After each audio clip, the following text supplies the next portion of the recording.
I'd like to start by asking all of you a question. How far are you willing to go for your faith? Here's another one. What are you willing to give up for your faith? Are you willing to give up your time? Are you willing to give up your money? Are you willing to face being made fun of and mocked by your friends and peers?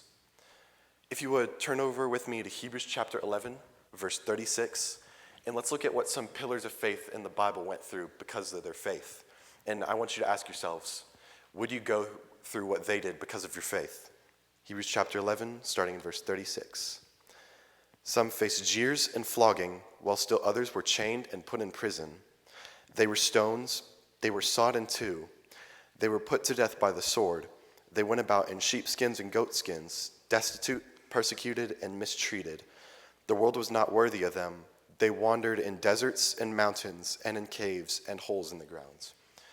Today, we'll talk about why these pillars of faith chose to go through this suffering and persecution and what we can learn from them, how we can stay faithful through persecution and know that God's promise is greater than the persecution we face.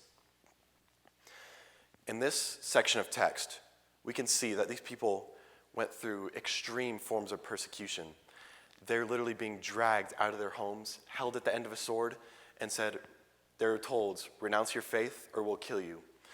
But they chose to hold out their faith all the way until the very end. It's impressive because they could have just denied their faith, given up God, chose to not be different. But they chose to hold on their faith and go through that suffering because they believed in God's promise. And in verse 35, it mentions a better resurrection that they're wanting to receive. But if we read in verse 39, it says, "These were all commended for their faith, yet none of them received what had been promised." So what was this promise that they were willing to hold out faith for? They were willing to suffer and die for, though they only got to see it from a distance and never actually receive it in their lifetime. Well, let's take a look. Part of this promise is the better resurrection mentioned in verse 35. But if we take a closer look, it's also more than that.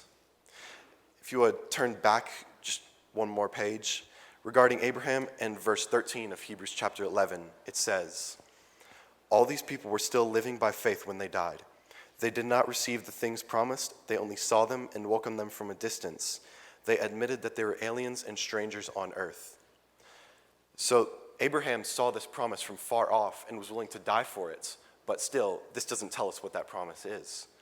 So let's turn all the way back to Genesis chapter 22, verse 18. In this section of text, this is right after God tested Abraham's faith by telling him to sacrifice his only son, Isaac. And Abraham was willing to do it, and he was going to kill his son because of his faith. And for that, God rewarded Abraham with this promise that we see in verse 18. It says, "And through your offspring, all nations on earth will be blessed because you have obeyed me." God's promise is that through his offspring, some translations say seed, all nations will be blessed. The interesting thing is, offspring or seed is singular. So if we follow Abraham's lineage and see who this offspring is, we can follow his lineage all the way until the New Testament. And we can see that through Abraham's lineage came Jesus. And this promise that we see in Hebrews chapter 11 makes a lot more sense. Through Abraham comes Jesus. Jesus is the promise they're waiting for. Jesus is the one that they believed was greater than the persecution that they faced. And in verse 39 of Hebrews chapter 11, it says they didn't receive this promise in their lifetime. That's because Jesus hadn't come or died for them yet. But now in our lifetime, Jesus came and died for us. We have the gift, the promise that God gave for us. If we read in verse 40, it tells us more about this God's plan. In verse 40, it says, "God had planned something better for us, so that only together with us would they be made perfect." Jesus is God's better plan. Jesus was the one who came and died so that they be made perfect, the ones who died for the better resurrection just a little bit earlier in this text. Jesus is how we can know that facing persecution is worth it and that God's promise is greater than persecution. And through God's promise, we can know that whenever we face persecution, we can endure and get through it and know that the end result is worth it. Where we are in history we ourselves have received this promise that people were willing to die for even though they didn't actually receive it. So how comforting is it that we've actually received it? Jesus came and died for us, for our sins. That, I don't know about you, but that gives me a lot of comfort whenever I face persecution. In verse 40, again, it mentions Jesus is this better plan. He's greater than persecution.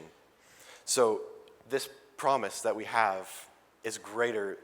We can know that whenever we face persecution, that God's promise can be our motivation and get us through this persecution. In our lives today, facing persecution may seem tough. Getting made fun of by our friends, being made an outcast in our work, school, our daily lives can seem tough, but in the end, whenever we meet Jesus in heaven and know that we receive this promise, we'll know that it's all worth it. As some of you know, I was in marching band for the past 4 years, and every summer we would have practice, and in Houston, we got 100-degree heat very consistently, and the lot that we practiced in was just an old parking lot, so it was concrete. It was horrible throughout the summer. There's times I wanted to quit bands. There's times I wanted to just go home and not have to go through that suffering. But as I look back at the school year and see the music that we made, the memories I made with my friends, the competitions we went to, I know that that short time of suffering was all worth it for the end results. So in our spiritual lives, though we may be made fun of now, we may be made an outcast, we may be mocked, we can know that this suffering in our short lives, the mist that we have, will make all of eternity worth it, just like the pen analogy. So we can know that through Jesus, when we're saved, all this persecution was worth it, and that Jesus, God's promise, is greater than persecution.